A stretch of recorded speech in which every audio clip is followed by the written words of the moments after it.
ಎಲ್ಲರಿಗೂ ನಮಸ್ಕಾರ ಸ್ನೇಹಿತರೆ. ಡಿಸೆಂಬರ್ 4ರಂದು ಮಾರ್ಗಶಿರ ಪೂರ್ಣಿಮೆ ಅಥವಾ ಹುಣ್ಣಿಮೆಯನ್ನು ಹೊಸ್ತಿಲ ಹುಣ್ಣಿಮೆ ಎಂದು ಕೂಡ ಕರೆಯಲಾಗುತ್ತದೆ.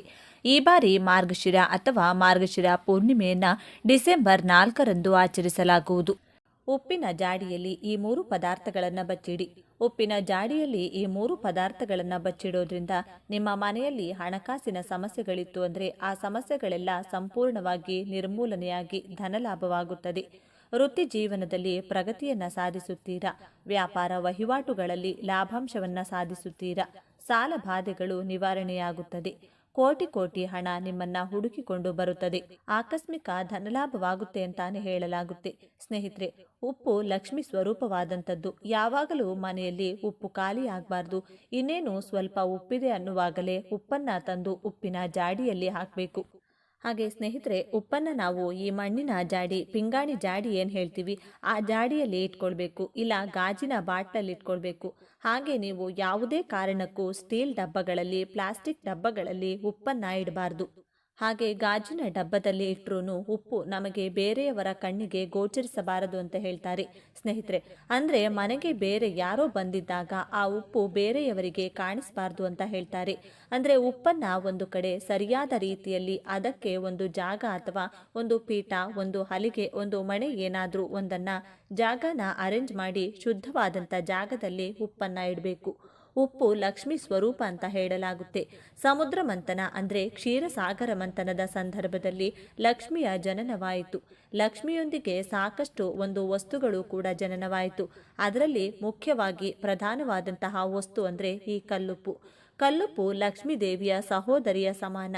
ಕಲ್ಲುಪ್ಪು ಲಕ್ಷ್ಮಿಗೆ ಅತ್ಯಂತ ಪ್ರೀತಿಕರವಾದಂಥದ್ದು. ಕಲ್ಲುಪ್ಪಿನಲ್ಲಿ ಲಕ್ಷ್ಮಿ ಆಕರ್ಷಿತಳಾಗಿರುತ್ತಾಳೆ, ಲಕ್ಷ್ಮಿ ಲೀನವಾಗಿರುತ್ತಾಳೆ ಅಂತಾನೆ ಹೇಳಲಾಗುತ್ತೆ. ಕಲ್ಲುಪ್ಪು ಯಾವ ಮನೆಯಲ್ಲಿ ಖಾಲಿಯಾಗುತ್ತೋ ಅಲ್ಲಿ ಬಡತನ ಇರುತ್ತೆ. ಕಲ್ಲುಪ್ಪನ್ನ ಯಾರಿಗೂ ಕೂಡ ಸಾಲವಾಗಿ ಕೊಡಬಾರ್ದು ಅಂತ ಹೇಳಲಾಗುತ್ತೆ. ಕಲ್ಲುಪ್ಪನ್ನ ಕೈಗೆ ಕೊಡಬಾರ್ದು ಅಂತಾನು ಹೇಳ್ತಾರೆ. ಹಣ ನಿಲ್ಲೋದಿಲ್ಲ ಅನ್ನೋ ಒಂದು ಸೂಚನೆಗಳನ್ನ ನಮ್ಮ ಹಿರಿಯರು ಮುಂಚೆಯಿಂದನೂ ಕೂಡ ತಿಳಿದುಕೊಂಡು ಬಂದಿದ್ದಾರೆ. ಕಲ್ಲುಪ್ಪಿನಿಂದ ಯಾವುದೇ ರೀತಿಯ ತಂತ್ರಗಳನ್ನು, ಪರಿಹಾರಗಳನ್ನು ಮಾಡಿಕೊಂಡ್ರೆ 100% ಅದು ನಮಗೆ ಸಕ್ಸಸ್ಸನ್ನು ಕೊಡುತ್ತೆ.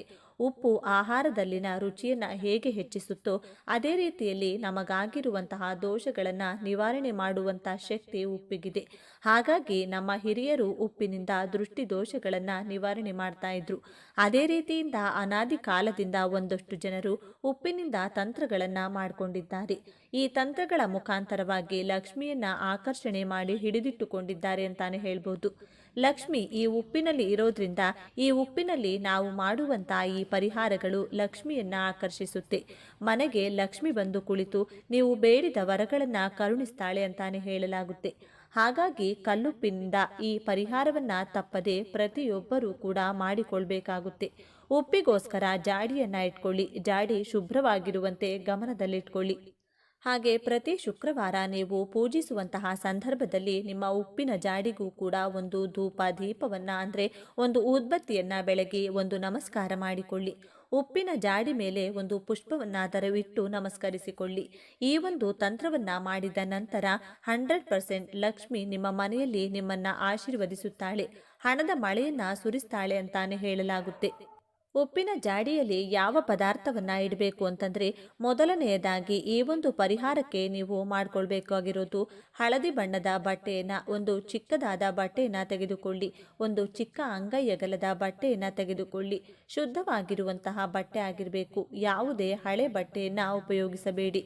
ಶುದ್ಧವಾಗಿರೋ ಹಳದಿ ಬಣ್ಣದ ಬಟ್ಟೆಯನ್ನ ತೆಗೆದುಕೊಳ್ಳಿ. ಹಳದಿ ಬಣ್ಣ ಬಟ್ಟೆ ಇಲ್ಲ ಅಂದರೆ ಬಿಳಿ ಬಣ್ಣದ ಬಟ್ಟೆಯನ್ನು ತೆಗೆದುಕೊಂಡು ಅದನ್ನು ತೊಳೆದು ಅದಕ್ಕೆ ಅರಿಶಿನವನ್ನು ಲೇಪನ ಮಾಡಿ, ಅಂದರೆ ಅರಿಶಿನದ ನೀರಿನಲ್ಲಿ ಅದ್ದಿ ಚೆನ್ನಾಗಿ ಒಣಗಿಸಬೇಕು. ಹಸಿ ಇರಬಾರದು, ತೇವಾಂಶ ಇರಬಾರದು, ಚೆನ್ನಾಗಿ ಒಣಗಿಸಿ ಇಟ್ಕೊಳ್ಬೇಕು. ಆ ನಂತರವಾಗಿ ಈ ಒಂದು ಬಟ್ಟೆಯ ಮೇಲೆ ₹1 ನಾಣ್ಯ, 5 ಏಲಕ್ಕಿ, 5 ಅಡಿಕೆ, ಈ 3 ಪದಾರ್ಥ ಇಷ್ಟೇ ಸಾಕು ಸ್ನೇಹಿತರೆ. ಈ ₹1 ನಾಣ್ಯ ಏನಿದೆ ನೋಡಿ, ಲಕ್ಷ್ಮಿ ಸ್ವರೂಪವಾದಂಥದ್ದು. ಈ 5 ಅಡಿಕೆ ಲಕ್ಷ್ಮಿ ಸ್ವರೂಪವಾದಂಥದ್ದು. ಈ 5 ಏಲಕ್ಕಿ ಲಕ್ಷ್ಮಿ ಸ್ವರೂಪವಾದಂಥದ್ದು. ಲಕ್ಷ್ಮಿಯನ್ನ ಆಕರ್ಷಿಸುವಂತಹ ವಸ್ತುಗಳು ಇವು. ಲಕ್ಷ್ಮಿಗೆ ಅತ್ಯಂತ ಪ್ರೀತಿಕರವಾದಂಥ ವಸ್ತುಗಳು. ಹಾಗಾಗಿ ಈ 3 ಪದಾರ್ಥಗಳನ್ನು ಗಂಟನ್ನಾಗಿ ಹಾಕ್ಕೊಳ್ಳಿ. ನೀವೇನಾದರೂ ಮನಿ ಅಟ್ರಾಕ್ಷನ್ಗೆ ಮಾಡ್ಕೊಳ್ತಾ ಇದ್ದೀವಿ ಅಂದರೆ ಈ ರೀತಿ ಮಾಡ್ಕೊಳ್ಳಿ. ಚಿನ್ನವನ್ನು ಆಕರ್ಷಣೆ ಮಾಡ್ಕೊಳ್ಬೇಕು. ಗಿರವಿ ಇಟ್ಟಿರೋ ನಿಮ್ಮ ಆಭರಣಗಳು ನಿಮ್ಮ ಬಳಿಗೆ ಬರಬೇಕು ಅಂದರೆ ಯಾವುದಾದರೂ ಒಂದು ಚಿನ್ನದ ಒಂದು ಮೂಗುತಿನೋ ಅಥವಾ ಒಂದು ಚಿನ್ನದ ಉಂಗುರನೋ ಏನಾದರೂ ಒಂದನ್ನು ನೀವು ಈ ಗಂಟಿನ ಜೊತೆ ಅಂದರೆ ಗಂಟು ಒಳಗಡೆ ಹಾಕಿಟ್ಟು 24 ಗಂಟೆ ಆ ಉಂಗುರ ಅಥವಾ ಆ ಚಿನ್ನ ಏನಿರುತ್ತೆ ಅದನ್ನು ತೆಗೆದುಕೊಂಡು ಒಂದು ಪೇಪರಲ್ಲಿ ಹಾಕಿ 24 ಗಂಟೆ ನಂತರ ಆ ಒಂದು ಚಿನ್ನವನ್ನು ತೆಗೆದು ನಿಮ್ಮ ಬೀರುವಿನಲ್ಲಿ ಇಟ್ಕೊಳ್ಳಿ. ನೀವು ಅಡವಿ ಇಟ್ಟಿರುವಂತಹ ಒಡವೆಗಳು ನಿಮ್ಮ ಹತ್ರ ಬರುತ್ತೆ. ಹೆಚ್ಚು ಹೆಚ್ಚು ಒಡವೆಗಳನ್ನು ಕೊಂಡುಕೊಳ್ಳುವ ಯೋಗ ಬರುತ್ತದೆ. ಹಾಗೆ ನಾನು ತಿಳಿಸಿಕೊಟ್ಟಂಥ ಈ ಗಂಟನ್ನು ಉಪ್ಪಿನ ಜಾಡಿಯಲ್ಲಿ 48 ದಿನಗಳ ಕಾಲ ಬಿಡಬೇಕಾಗುತ್ತದೆ.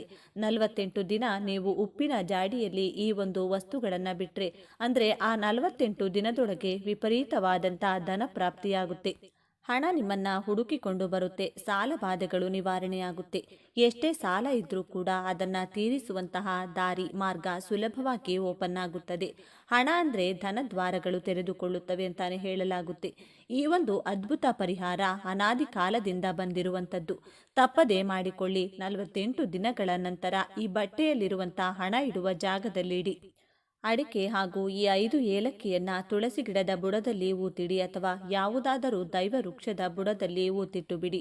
ಇಷ್ಟೇ ಸಿಂಪಲ್ ಮಾಡಿಕೊಳ್ಳಬೇಕಾಗಿರುವುದು. ಈ ಒಂದು ಟ್ರಿಕ್ಸ್ ನಿಮ್ಮ ಜೀವನವನ್ನು ಬದಲಾಯಿಸುವ ಅದೃಷ್ಟವನ್ನು ತರುತ್ತದೆ. ನಿಮ್ಮನ್ನು ಕೋಟ್ಯಾಧಿಪತಿಯನ್ನಾಗಿ ಮಾಡುತ್ತದೆ. ಇನ್ನು ಪ್ರತಿದಿನ ಕಲ್ಲುಪ್ಪು ಬೆರೆಸಿದ ನೀರನ್ನು ಸ್ನಾನ ಮಾಡಿದರೆ ಎಷ್ಟು ಒಳ್ಳೆಯದು ಗೊತ್ತಾ? ಆರೋಗ್ಯಯುತ ಅಭ್ಯಾಸಗಳಲ್ಲಿ ಸ್ನಾನ ಕೂಡ ಒಂದು. ಅದರಲ್ಲೂ ಕಲ್ಲುಪ್ಪು ಸೇರಿಸಿದ ನೀರನ್ನು ಸ್ನಾನ ಮಾಡುವುದರಿಂದ ಹಿತವಾದ ಅನುಭವವನ್ನು ಪಡೆಯಬಹುದು. ಸ್ನಾನ ಕೇವಲ ಬಾಹ್ಯದಿಂದ ದೇಹವನ್ನು ಸ್ವಚ್ಛವಾಗಿಡುವುದು ಮಾತ್ರವಲ್ಲ, ಆಂತರಿಕವಾಗಿಯೂ ಆರೋಗ್ಯಯುತವಾಗಿಡುವಂತೆ ಮಾಡುತ್ತದೆ. ಪ್ರತಿದಿನ ಬಿಸಿ ನೀರಿನ ಸ್ನಾನ ಮಾಡಿದರೆ ದೇಹಕ್ಕೆ ಉಲ್ಲಾಸ ದೊರೆಯುತ್ತದೆ, ಜೊತೆಗೆ ಹೊಸ ಚೈತನ್ಯ ಮೂಡುತ್ತದೆ. ಆದ್ದರಿಂದ ಸ್ನಾನ ದಿನನಿತ್ಯದ ಆರೋಗ್ಯಯುತ ಅಭ್ಯಾಸಗಳಲ್ಲೊಂದು.